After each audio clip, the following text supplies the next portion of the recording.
Assalamualaikum warahmatullahi wabarakatuh. Alhamdulillahirrabbilalamin. Wassalatu wassalamu ala asrafil anbiya wal mursalin wa ala alihi wa ashabihi ajma'in, amma ba'd. Rabbi shrah li sadri wa yassir li amri wahlul 'uqdatam min lisani yafqahu qawli. Alhamdulillah, kita akan lanjutkan pertemuan pada hari ini dengan pembahasan mengenai sejarah dakwah Nabi Muhammad SAW. Insyaallah pada pertemuan ini kita akan membahas tentang bagaimana secara umum gambaran tentang dakwah Nabi Muhammad SAW. Sebelumnya kita akan membahas tentang konteks dakwah Nabi Muhammad SAW. Jadi kita awali dari bagaimana kondisi masyarakat pada masa itu. Kalau diperhatikan, ini adalah 3 potret ya, 3 gambar yang mewakili kondisi umum masyarakat Mekah pada masa itu secara khusus ataupun Jazirah Arab secara umum ya. Jadi gambar yang pertama umpamanya itu mengenai penyembahan berhala, yang kedua itu adalah kafilah dagang, dan yang ketiga adalah perbudakan. Jadi itu ciri khas tradisi Arab jahiliyah pada masa itu ya. Pertama mengenai keyakinan mereka, dua mengenai sistem ekonomi, dan yang ketiga adalah tata sosialnya. Jadi kondisinya seperti itu. Jadi yang pertama itu penyembahan berhala. Jadi dilihat itu, jadi potret bagaimana manusia menyembah patung ya, memberikan sesaji dan memohon pertolongan kepada patung-patung yang mereka anggap sebagai representasi dari dewa-dewa. Lalu yang kedua itu adalah gambar kafilah dagang. Jadi kafilah dagang itu kalau mau berangkat ataupun datang diantar dengan diantar dan dijemput ya dengan pesta ya, karena berdagang di masa itu cukup lama. Satu kali periode pemberangkatan itu sekitar 3 bulan ya. Jadi umpamanya yang berdagang ke Syam, dari Mekah ke Syam itu perjalanannya 1 bulan. Nanti mereka berdagang 1 bulan di sana, setelah selesai lalu kemudian kembali ke Mekah, waktunya 1 bulan lagi. Jadi 3 bulan total perjalanan dagang itu. Makanya kemudian tidak heran ketika berangkat dan kembali itu diantar dan dijemput dengan pesta. Lalu yang bawah itu adalah gambar tentang perbudakan, pasar budak ya. Jadi bagaimana pada satu sisi manusia itu tidak dihargai sama sekali, bahkan dianggap seperti barang dagangan. Jadi perbudakan pada masa itu umum. Bahkan Nabi sendiri kan sebenarnya punya budak, walaupun kemudian dimerdekakan oleh beliau. Nah, dari gambaran tersebut secara lebih detail kita akan bahas yang pertama mengenai agama ya. Jadi agama yang dianut oleh masyarakat Mekah itu umumnya yang dominan itu ada 3. Satu pertama Yahudi, kedua Kristen, dan yang ketiga pagan. Pagan itu paganisme ya. Jadi agama induk, agama tua dari penyembahan berhala. Jadi agama pagan itu meyakini bahwa ada kekuatan-kekuatan di alam yang menguasai dan mengatur objek-objek tertentu. Umpamanya ada dewa matahari, ada dewa sungai, dewa gurun, dewa bulan. Itu adalah paganisme, agama pagan ya. Jadi ada Yahudi, Kristen, dan pagan yang umum berkembang di masyarakat pada masa itu. Selanjutnya secara sosiologis, masyarakat Arab itu terbagi dalam 2 kelompok besar. Jadi secara lokasi tempat tinggal mereka itu ada yang tinggal di perkotaan, ada yang tinggal di wilayah pedesaan. Yang di kota itu disebut sebagai Arab Hadori, yang di desa itu disebut sebagai Arab Badawi. Jadi mereka yang tinggal di perkotaan ini biasanya hidup menetap, berdagang ya, aktivitasnya berdagang. Ada yang memelihara ternak tetapi tidak banyak ya, karena peternakan itu lebih umum dikembangkan di wilayah pedesaan yang nomaden. Jadi mereka yang tinggal di gurun berpindah dari satu oase ke oase yang lain ya, atau yang kemudian disebut sebagai Arab Badui. Arab Badawi itu di sana yang lebih banyak mengembangkan peternakan karena mereka harus mencari wilayah-wilayah subur untuk menjadi tempat makan ternak-ternak mereka. Jadi ada dua, ada masyarakat yang hidup di perkotaan, lalu kemudian ada masyarakat yang hidup di pedesaan atau di sekitar oase padang pasir. Lalu kita masuk ke tradisi ya, tradisi jahiliyah ya. Kita sering mendengar bahwa Nabi itu lahir di masyarakat jahiliyah. Nah, sebenarnya seperti apa sih kejahiliahan mereka itu? Nah, coba kita perhatikan ya.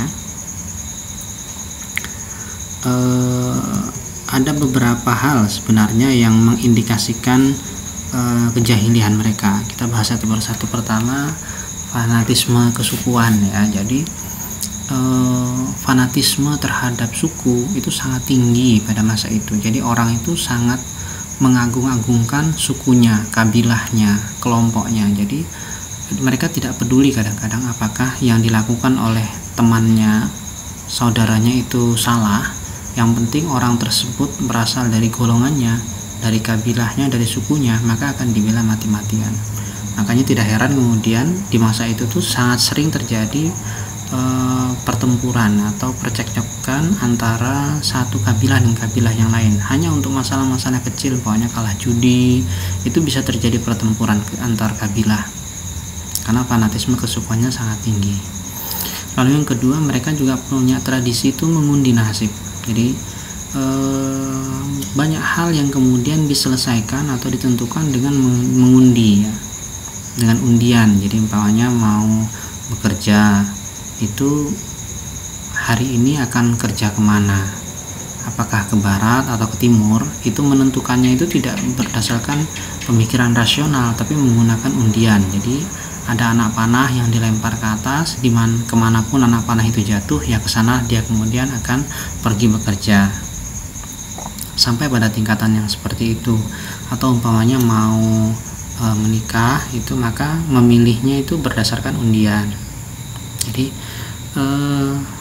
hal-hal yang seperti itu dianggap sebagai sesuatu yang jahiliyah karena sebenarnya tidak masuk akal ya. Jadi kita mempercayakan sesuatu yang menentukan, yang penting dalam hidup kita dengan sesuatu yang untung-untungan, jadi tidak ada alasan rasionalnya dengan mengundi nasib itu tadi. Makanya disebut sebagai zaman jahiliyah karena itu salah satunya. Jadi perilaku mereka yang kemudian menunjukkan kebodohan dan tidak logisnya. Yang ketiga itu terkait dengan pergaulan bebas antara laki-laki dan perempuan. Nah, jadi yang disebut pergaulan bebas ini tidak dalam konteks seperti yang kita saat ini ya. Jadi kalau pergaulan bebas yang kita pahami sekarang itu orang berhubungan laki-laki dan perempuan di luar konteks pernikahan ya. Nah, kalau itu sih biasa sebenarnya, di masa Arab ya sudah biasa juga, tetapi mereka lebih parah lagi itu dengan memiliki 4 sistem pernikahan ya. Jadi dalam 4 sistem pernikahan itu terlihat bagaimana tata sosial mereka itu cukup buruk. Pertama umpamanya 4 sistem pernikahan, ada 4 cara orang menikah. Satu yang normal ini ya laki-laki perempuan menikah seperti biasa, hidup bersama, punya anak keturunan ya, itu satu. Yang kedua itu istibda. Istibda itu biasanya dilakukan oleh orang-orang yang ingin menaikkan harkat dan martabat keluarga. Jadi umpamanya pagi anak itu laki-laki dan perempuan menikah, pagi menikah, setelah agak siang nanti suami si istri akan mengantar istrinya yang istri baru ini kan baru menikah ke salah seorang yang terhormat di suku itu, bisa jadi ketua sukunya, kepala sukunya, atau orang yang kaya raya di suku tersebut, atau seseorang yang dianggap memiliki kekuatan seperti Umar, Hamzah ataupun yang lainnya. Jadi ahli bertempur, ahli berperang. Nah, si wanita akan dititipkan di rumah orang tersebut sampai kemudian dia hamil. Hamilnya itu dengan tokoh tersebut, entah itu dengan ketua suku ataupun yang lainnya. Setelah dia hamil, nanti kemudian baru dijemput oleh suaminya untuk kemudian tinggal bersama, sehingga nanti anak yang lahir itu memiliki 2 nasab ya. nasab ke orang tuanya karena orang tuanya suami istri ada, lalu nasab ke orang yang pernah dititipi itu tadi. Jadi ini untuk memperbaiki keturunan sebenarnya caranya. Jadi kalau mau anaknya tampan ya titipkanlah ke orang yang tampan, kalau anaknya pengen kuat ya titipkanlah orang yang kuat gitu. Jadi caranya seperti itu tuh biasa di masa itu. Yang ketiga itu adalah rot, namanya rot. Jadi rot itu sistem nikah di mana seorang wanita yang ingin menikah itu memasang apa istilahnya ya, tanda di depan rumahnya, lalu kemudian dengan tanda tersebut masyarakat akan tahu bahwa ada wanita di rumah itu yang ingin menikah. Nah pada saat itu kemudian siapapun yang ingin masuk, ingin menjadi calon suami wanita tersebut itu boleh masuk, tinggal di situ sebentar, bermalam, lalu kemudian berhubungan dengan perempuan tersebut, besoknya kemudian pergi, boleh seperti itu, tetapi dengan batasan bahwa maksimal 10 orang. Nah nanti akan ada tukang catatnya nanti, jadi siapa yang kemudian pernah masuk dan tinggal di situ bergaul dengan wanita tersebut akan dicatat namanya. Nanti setelah anaknya lahir, maka kemudian si wanita ini akan menunjuk salah satu dari orang yang pernah masuk. Jadi mempunyai 8 orang yang pernah masuk selama proses tersebut sampai anaknya lahir, maka dari 8 orang itu akan ditunjuk salah satu untuk menjadi suami dan ayah dari anaknya. Itu rot. Nah kalau robi itu hampir sama seperti rot, tetapi dia lebih luas dan lebih bebas, dalam arti jumlahnya tidak terbatas ya, jadi tidak terbatas, boleh 10, 15 dan seterusnya. Tetapi nanti pada saat anaknya lahir itu cara menentukan ayahnya itu berdasarkan kemiripan. Jadi ada tukang ahli melihat kemiripan.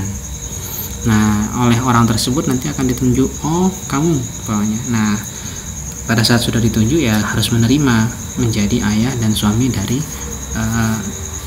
wanita tersebut. Jadi dari situ tergambar tentang bagaimana bobroknya sistem hubungan antara laki-laki dan perempuan, dan itu diakui sebagai sebuah sistem menikah yang legal pada masa itu. Makanya kemudian di masa itu disebut sebagai zaman jahiliyah karena ya begitu parah sebenarnya kondisinya. Selanjutnya itu adalah ada tradisi mengawini saudara kandung atau mengawini ibu tiri ya. Jadi menikah dengan mbaknya, adiknya juga dinikahi, itu biasa ya, pada masa itu. Lalu menikahi ibu tiri, jadi ayah saya meninggal, lalu kemudian ibu tiri saya itu diwariskan ke saya sebagai warisan, lalu kemudian saya nikahi ya, itu boleh di masa itu. Kenapa kondisi yang tadi itu muncul itu karena memang status wanita itu tidak dihargai ya. Jadi wanita itu tidak dihargai kecuali mereka yang terlahir sebagai bangsawan seperti Khadijah, Hindun, itu tidak mengalami seperti itu. Jadi mereka ya menikah normal biasa, jadi tidak mengalami peristiwa-peristiwa yang tidak mengenakan pada masa itu. Lalu yang terakhir adalah seperti yang kita singgung di awal mengenai sistem perbudakan. Jadi ada sistem perbudakan di masa itu yang sudah menjadi bagian dari prestis. Jadi orang itu diukur, salah satu kehormatannya itu berdasarkan berapa jumlah budak yang dimilikinya. Jadi ada pasar budak, dan orang itu semakin banyak budak yang dimiliki oleh dia, maka semakin terhormat di masyarakat. Jadi oleh karena itulah, karena tradisi-tradisi ini, kemudian zaman pada masa itu tuh disebut sebagai zaman jahiliyah. Oke, saya lanjutkan ya. Pada kondisi seperti itulah kemudian Nabi Muhammad diutus. Nah, beliau melaksanakan kegiatan dakwah itu dalam 2 fase, 2 periode. Pertama fase diam-diam, dan itu terjadi selama beberapa bulan sebelum kemudian turun perintah untuk berdakwah secara terbuka. Tetapi kalau dihitung dengan dakwah diam-diam secara getuk tular itu saja, itu beliau sudah mendapatkan pengikut sebanyak 40 orang. Cukup banyak. Karena kalau dibaca dalam sejarah, umat Islam atau yang masuk Islam ya pada masa periode dakwah di Mekah itu tidak lebih dari 115 orang, tidak banyak. Jadi sekitar 100 orangan, 115 kalau tidak salah, ada yang bilang 115, ada yang bilang 105 ya, tergantung menghitungnya dari sumber yang berbeda-beda. Tetapi dari situ terlihat bahwa periode diam-diam itu cukup efektif. Jadi dakwah secara getuk tular itu cukup efektif untuk mengislamkan orang. Jadi istilah sekarang itu word of mouth, jadi getuk tular.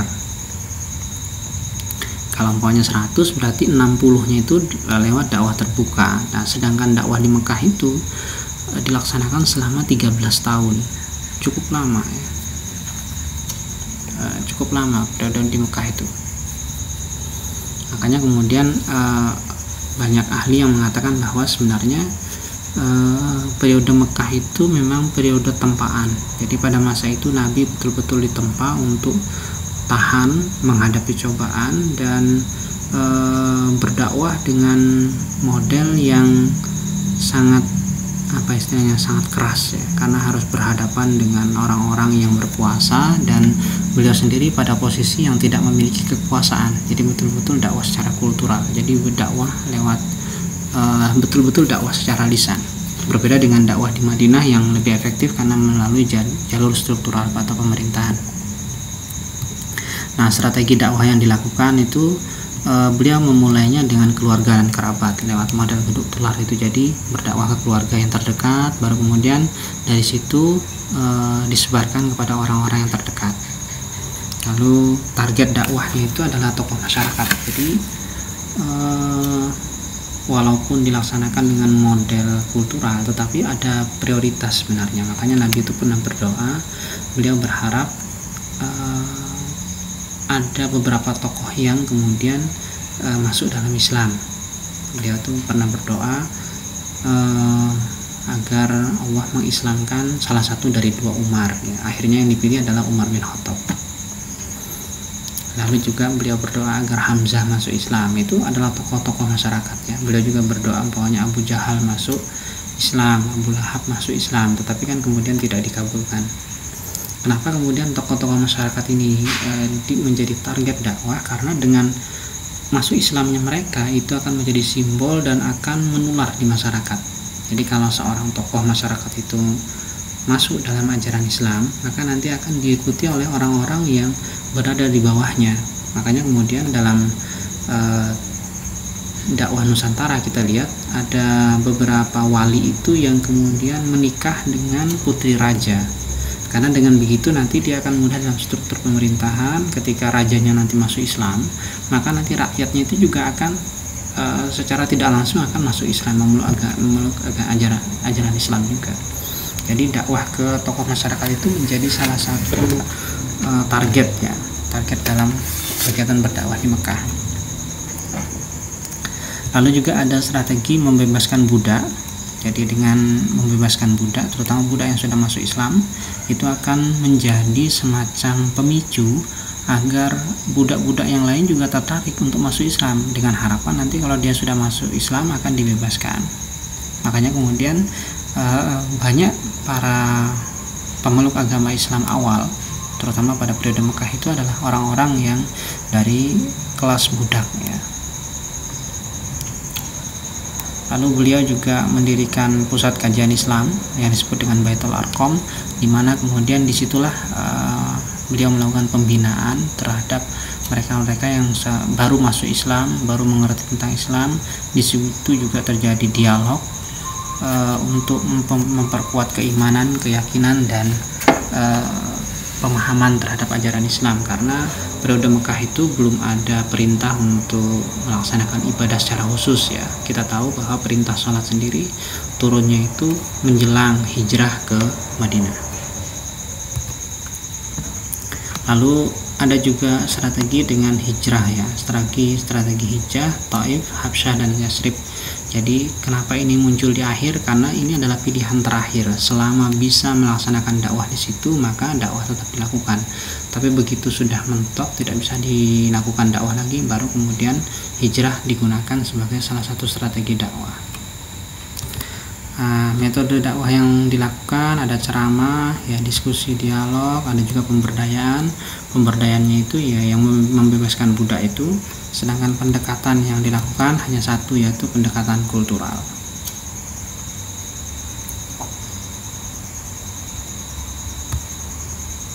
Selanjutnya terkait dengan respon masyarakat. Jadi ada 3 model ya respon terhadap dakwah Nabi itu. Satu yang menerima dan masuk Islam, dan ini jumlahnya tidak banyak. Sedangkan yang kedua adalah menolak. Jadi mereka yang kemudian mengingkari dan tidak mau menerima ajaran Islam, ini yang dominan. Tetapi kemudian ada kelompok yang ketiga, yaitu yang tidak menerima dan tidak menolak. Ini ada beberapa ya. Jadi seperti Abu Thalib itu sampai meninggal dunianya itu tidak masuk Islam. Jadi dia tidak menerima ajaran Nabi Muhammad, tetapi berada di posisi terdepan untuk membela Nabi Muhammad. Jadi kalau ada yang mengganggu, menganiaya, membahayakan keselamatan Nabi, maka kemudian Abu Thalib berada di depannya. Kenapa bisa begitu? Karena ini terkait dengan ikatan fanatisme golongan ya. Jadi pada saat terjadi pemboikotan terhadap Bani Hashim, sebenarnya yang diboikot itu tidak hanya umat Islam. Mereka yang tidak masuk Islam pun, asalkan berasal dari Bani Hashim, itu juga diboikot. Jadi memang ada sisi positifnya juga sebenarnya fanatisme kesukuan atau kelompok itu. Jadi pada satu sisi mereka tidak menerima ajaran Nabi, tetapi pada sisi yang lain mereka membela dan melindungi Nabi. Jadi ada 3 kelompok ya respon masyarakat terhadap dakwah yang disampaikan oleh Nabi di Mekah. Sedangkan dampak dakwahnya itu ada 2.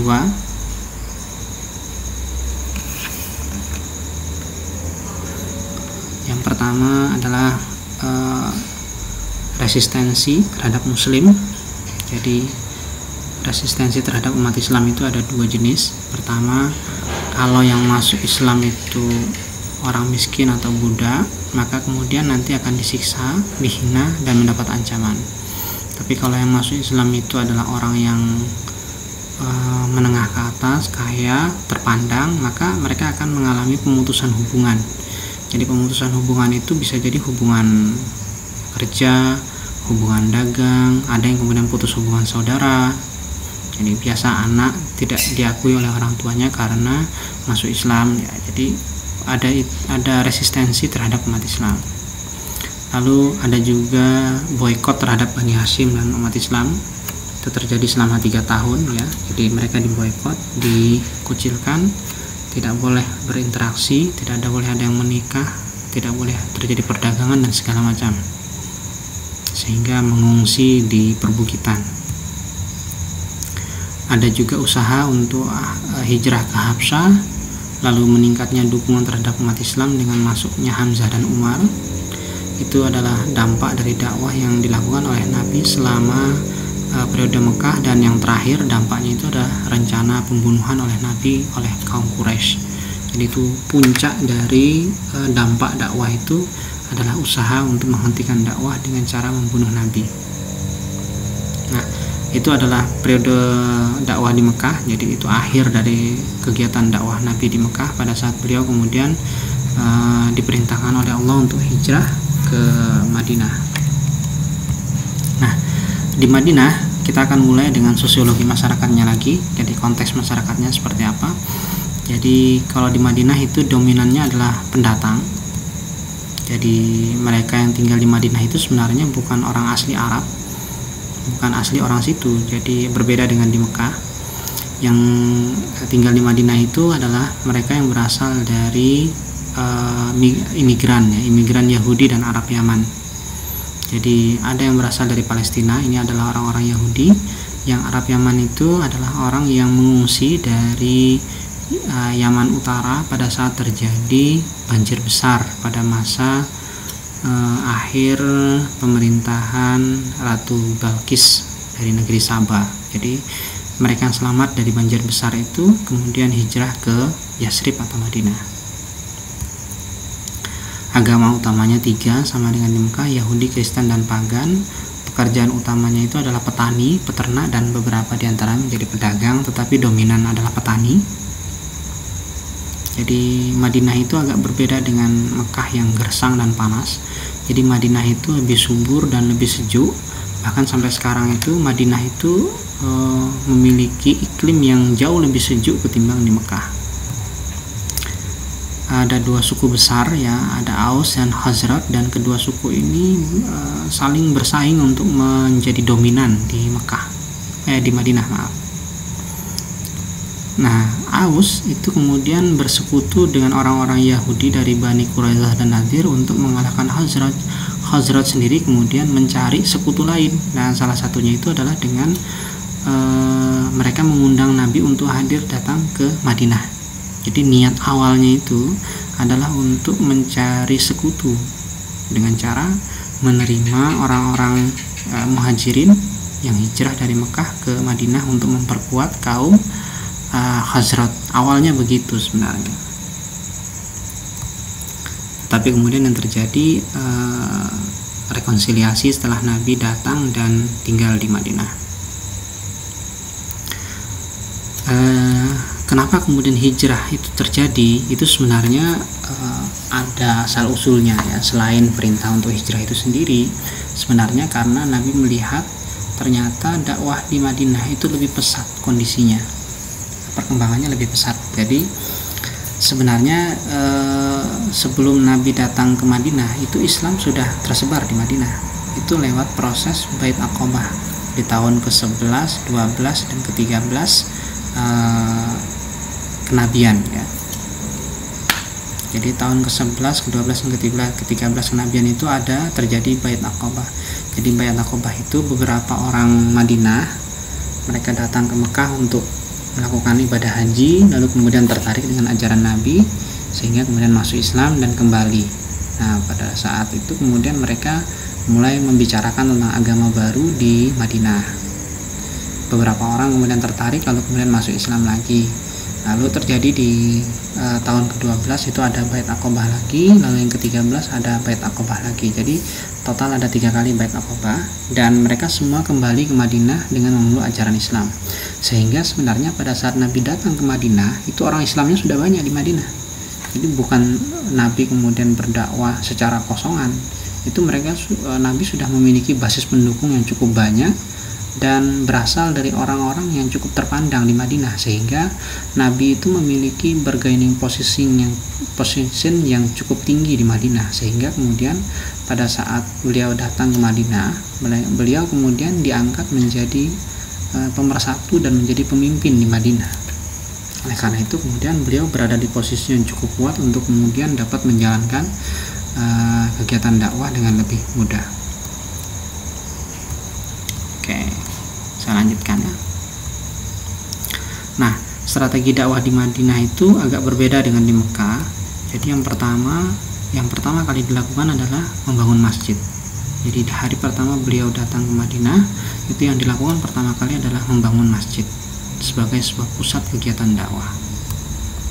Dari situlah kemudian beliau melaksanakan, mengatur dan mengurus umat yang ada di Madinah. Tapi posisi beliau tidak hanya menjadi nabi, tetapi juga beliau menjadi pemimpin. Oleh karena itu yang diurusi tidak hanya umat Islam sebenarnya. Seluruh masyarakat Madinah menjadi bagian dari tanggung jawab beliau sebagai pemimpin di Madinah. Dan itu semua dilakukan lewat masjid. Lalu yang kedua adalah menyatukan muhajirin dengan ansor lewat proses muahad atau persaudaraan. Dengan begitu kemudian beliau bisa menyelesaikan berbagai potensi masalah yang mungkin muncul.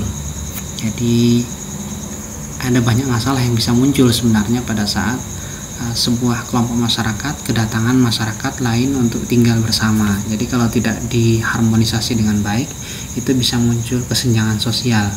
Karena mereka yang bermigrasi atau hijrah ini tidak memiliki bekal apapun, harus ada yang membantu mereka. Kalau tidak akan muncul masalah, pokoknya tidak ada tempat tinggal, tidak ada bahan makanan, mereka tidak punya penghasilan dan lain sebagainya. Dan itu diselesaikan dengan cara persaudaraan. Jadi dengan disaudarakan maka nanti saudara akan menolong saudaranya. Lalu ada juga membuat semacam kesepakatan bersama untuk mengelola dan melindungi kota Madinah lewat Piagam Madinah. Dan itu kemudian dianggap sebagai salah satu konstitusi tertua sebagai dasar sebuah negara. lalu membangun pasar syar'i. Jadi beliau juga harus membuat solusi terhadap model perdagangan yang dianggap tidak sesuai dengan ajaran Islam. Sebagai alternatif dari pasar yang sudah ada, maka dibuat pasar yang di situ dilaksanakan transaksi dengan menggunakan prinsip-prinsip syariah. Dan sampai sekarang belum ada kita temukan pasar syar'i, yang adanya bank syariah dan lain sebagainya. Untuk metodenya ada yang dilaksanakan dengan ceramah, diskusi, ada lewat kelembagaan dengan mendirikan masjid dan pasar syar'i itu tadi. Lalu ada juga strategi pemberdayaan dengan mendirikan Baitul Mal. Dari situ kemudian beliau mulai melakukan proses pembinaan umat dari sisi ekonomi, ya, karena sudah tersedia fasilitasnya lewat Baitul Mal. Untuk pendekatannya ada dua, satu kultural secara tradisional, lalu kemudian ada pendekatan secara struktural atau lewat kelembagaan, lewat pemerintahan. Nah, respon masyarakat terhadap dakwah beliau, satu, didukung penuh, ya, jadi beliau didukung penuh oleh mayoritas masyarakat Madinah. Nah, hal tersebut kemudian memunculkan rasa iri kaum Yahudi, dan itu terjadi pengkhianatan pada peristiwa perang Khandaq. Jadi kaum Yahudi itu salah satu bani kaum Yahudi itu kemudian berkhianat. Lalu kemudian setelah selesai perang Khandaq, orang-orang ini kemudian diusir dari Madinah. Lalu perkembangan dakwah yang pesat itu memunculkan kemarahan Quraisy dan memicu peperangan. Jadi ada perang Badar, perang Uhud, kemudian perang Khandaq dan beberapa perang kecil lainnya. Itu semua sebenarnya dampak dari dakwah yang begitu maju dan pesat di Madinah. Ini sudah disinggung tadi. Nah, strategi pengembangan dakwahnya ada perjanjian Hudaybiyah. Jadi di tahun kelima kalau tidak salah, ya, di tahun kelima, karena Nabi berdakwah di Mekah itu tidak lama, hanya 9 tahun. Jadi di tahun kelima kalau tidak salah, nanti bisa dicek lagi, terjadi perjanjian Hudaybiyah. Jadi pada saat umat Islam mau melaksanakan ibadah haji, mereka kemudian ditolak, suruh kembali. Lalu terjadi kesepakatan, ya, bahwa mereka tidak berhaji di tahun ini tapi berhaji di tahun berikutnya, dan beberapa poin-poin lain dari perjanjian Hudaybiyah. Nah, tetapi poin yang pokok itu adalah dalam perjanjian Hudaybiyah itu mereka bersepakat, umat Islam dan non-muslim Quraisy, kafir Quraisy, bahwa tidak boleh ada peperangan selama 10 tahun. Dan itu menjadi salah satu peluang untuk Nabi melaksanakan kegiatan dakwah lewat pengiriman delegasi dakwah. Jadi beliau kemudian mengirimkan para sahabatnya untuk menyebarkan dakwah di berbagai wilayah di Jazirah Arab dan beberapa wilayah sekitarnya yang lain. Jadi ada yang dikirim ke Mesir, ke Tunis, ke Habsyah dan lain sebagainya untuk kemudian menyebarkan ajaran Islam. Nah, yang terakhir, masih ada lagi setelah ini, pengampunan bagi seluruh masyarakat Mekah. Jadi pada saat Fatu Mekah itu dilakukan, Nabi kemudian bisa masuk dan mengalahkan kaum Quraisy. Beliau kemudian membuat pengampunan besar, bahwa seluruh masyarakat Mekah diampuni, tidak akan disakiti, mereka tidak akan diciderai, tidak akan ada perampasan harta dan lain sebagainya. Dan hal tersebut ternyata memicu simpati, sehingga banyak orang Mekah yang kemudian masuk Islam secara sukarela. Oke, sebagai bagian akhir dari materi ini, kita akan membahas mengenai dakwah subkultural dan dakwah struktural. Jadi ada dua model pendekatan dakwah, ya. Dakwah kultural itu dakwah lewat budaya, sedangkan dakwah struktural itu dakwah lewat jalur formal atau pemerintahan.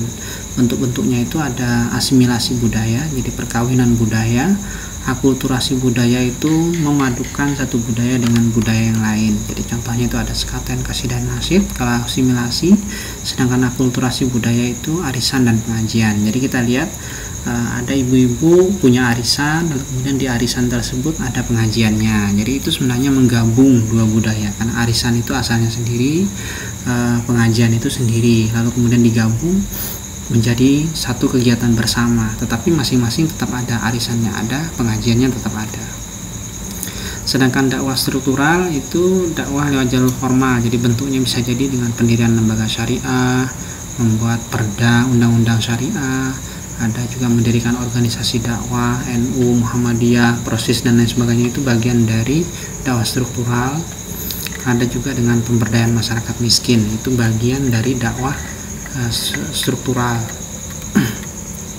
Jadi secara umum ini yang bisa saya sampaikan mengenai dakwah di Mekah dan Madinah. Nah, dakwah kultural dan struktural ini sebenarnya merupakan bagian penting karena dari situ kita bisa melihat bahwa dakwah yang dilakukan oleh para nabi sebenarnya terbagi menjadi dua kelompok besar.